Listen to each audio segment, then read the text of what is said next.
Plagiarism or inspiration? Filmmaker and poet Mehul Devkala has raised some serious doubts regarding similarity allegedly found in Gautam Begda's poem. Hello viewers, you're watching Vibes of India and I'm Yuvraj. Taking to social media, Mehul said that Gautam Begda posted a video of his recitation at some international poetry festival held in China, and it came out as an unpleasant surprise to me. I find his poem strikingly similar with one of my Gujarati poems published almost a decade ago. He further says that the title, flow and the concept of the poem are quite matching. Not only that, one image and ending of Begda's poem are quite similar with the ending of my another poem, Two Cities.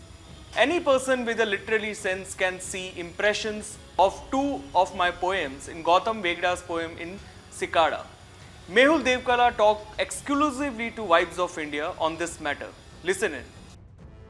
यह घटना इस रविवार को हुई कि जब मैं गौतम बेगड़ा, जिनको मैं पर्सनली तो जानता नहीं हूँ, वो एक कवि है, अंग्रेजी में लिखते हैं, नए कवि है, तो उन्होंने एक वीडियो रखा था तो फेसबुक पे। तो ये कवि चाइना में अपनी कविता पढ़ रहे थे कोई इंटरनेशनल पोएट्री फेस्टिवल में।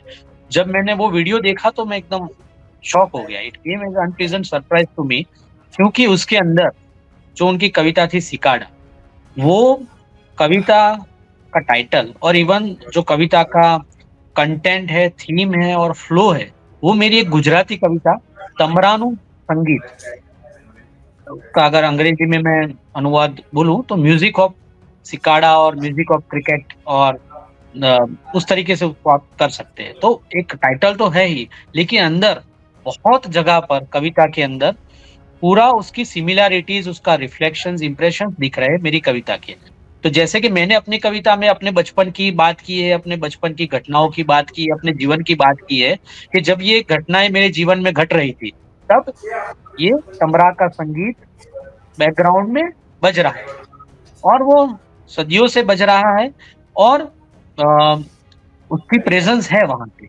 तो ये पूरा अगर आप देखोगे तो गौतम भाई ने भी वही पूरा थीम लिया है, जस्ट उन्होंने अपनी घटनाएं डाल दी है।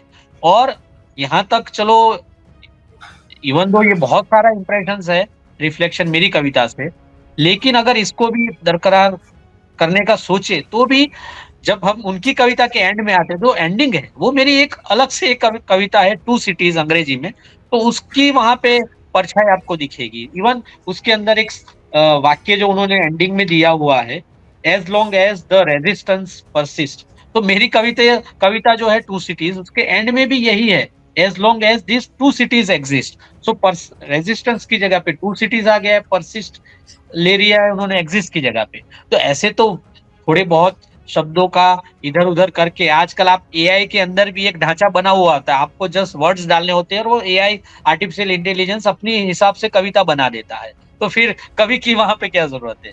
और इसके अलावा भी बहुत सारी जगह है बिटवीन द लाइन्स, अगर जो लिटरेचर के जानकार लोग हैं अगर वो उसके ऊपर गौर करें तो उनको बहुत सारी चीजें मिलेगी। और इसके अंदर मैंने डस्टी रोड की बात की है, सॉरी थॉर्नी पाथ की मेरी कविता में, तो उन्होंने डस्टी रोड की बात की है। फिर writing and reading in utter peace, तो वो भी वहां पे कई जगह पे वो इमेज है उनकी कविता में। और cicada will continue to sing, वो बोल रहे हैं, मैं भी यही बोल रहा हूँ अपनी गुजराती कविता में। सो ये पूरा चीज है। इसके ऊपर जब मैंने सोचा कि इस चीज को क्या किया जाए, क्योंकि कविता से कोई क्या ही पालेगा, कविता तो एक अपनी अभिव्यक्ति की बात होती है, अपने अंदर जो उमड़ रहा है उसको आप कविता में अभिव्यक्त, या फिर किसी भी मीडियम, लिटरेचर के मीडियम में आप अभिव्यक्त करते हैं। तो लेकिन गौतम, जैसे मुझे जानने में आ रहा है, वो नए कवि है, तो अगर वो उन्होंने ऐसा कुछ किया है, उन्होंने एक्सेप्ट भी किया है मेरी फेसबुक पोस्ट के ऊपर कि ये सिमिलैरिटीज है, वो एक्सेप्ट किया है, वो अच्छी चीज है कि उन्होंने एक्नॉलेज किया है, लेकिन अगेन वो इसको कोइंसिडेंस का नाम दे रहे हैं। तो वो चीज जरा खटकती है कि आप चलो एक कविता से भी बहुत सारा इंप्रेशन है तो भी अगर मान लिया कि वो कोइंसिडेंस है, लेकिन मेरी दो कविता से उनकी एक कविता में रिफ्लेक्शंस, तो ये थोड़ी बात it is difficult to digest. तो ये एक चीज थी और मेरा उद्देश्य यही है कि ये पब्लिक डोमेन में जाए, तो अगर कोई कवि अगर ऐसी प्रैक्टिस कर रहे हैं तो वो बंद करें और जब आप किसी पब्लिक प्लेटफॉर्म पे, और यहाँ पे तो उन्होंने इंटरनेशनल प्लेटफॉर्म पे जाके कविता पढ़ दी, तो वहां पे अपनी ओरिजिनल कविता, एक क्रिएटिविटी, जो कुछ यूनिक चीज आपके पास है कहने के लिए, वो रखे तो ठीक है। क्योंकि अगर अभी से शुरुआत ऐसी हुई तो आगे जाके दिक्कत हो सकती है। उन्होंने एक्सेप्ट किया है फेसबुक पोस्ट पे कि सिमिलैरिटीज है और कोइंसिडेंस है, लेकिन वो साथ साथ ये भी क्लेम कर रहे हैं कि उन्होंने मेरी ये कविताएं नहीं पढ़ी है कभी।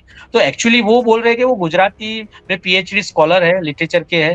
तो ये तो रिसेंटली ये कविता बहुत सारी लैंग्वेजेस में भी गई है। तो मेरा ये मानना है कि उनके पढ़ने में आई होनी चाहिए ये प्रोज पोएट्री, क्योंकि ये तो मल्टीपल जगह पे पब्लिश हुई है, वेल नोन कविताएं हैं मेरी, दोनों दोनों बहुत सारी भाषाओं में गई है, और वो रिसर्च स्कॉलर है लिटरेचर के। तो ये उनके ध्यान से बाहर निकल गई है, ये एक थोड़ा मुझे संदेहास्पद उनका दावा लग रहा है।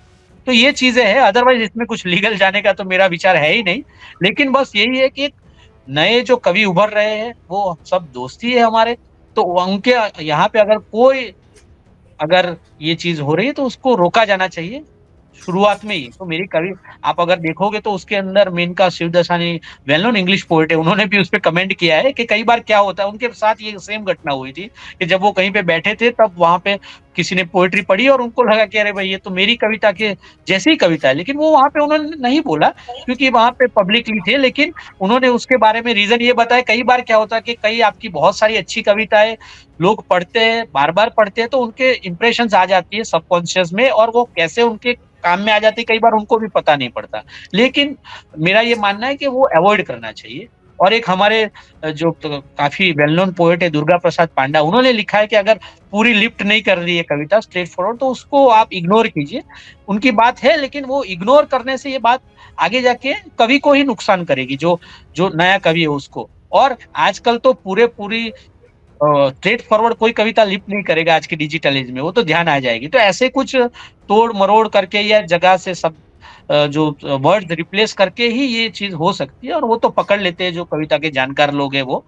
तो ये बस यही मेरा कहना था। और मेरी बहुत सारी शुभकामनाएं है गौतम जी के साथ। वो नए कवि है, नई कविताएं लिखना शुरू किया है, तो वो बहुत आगे बढ़े और हमें बहुत उम्मीदें है। कोई भी नया कवि या लेखक आए तो उनसे उम्मीदें रहती है। जस्ट ये जो शॉर्टकट है उसको अवॉइड करना चाहिए, यही मेरा उद्देश्य था, इसीलिए इसको पब्लिक डोमेन में रखा था। अदरवाइज इसको आगे मेरा खींचने का कोई इरादा नहीं है। जस्ट यही था, एक दिशा निर्देश के तौर पे एज अ वेल विशर ये चीज रखी हुई थी। बस यही मेरा कहना है इस मुद्दे पे।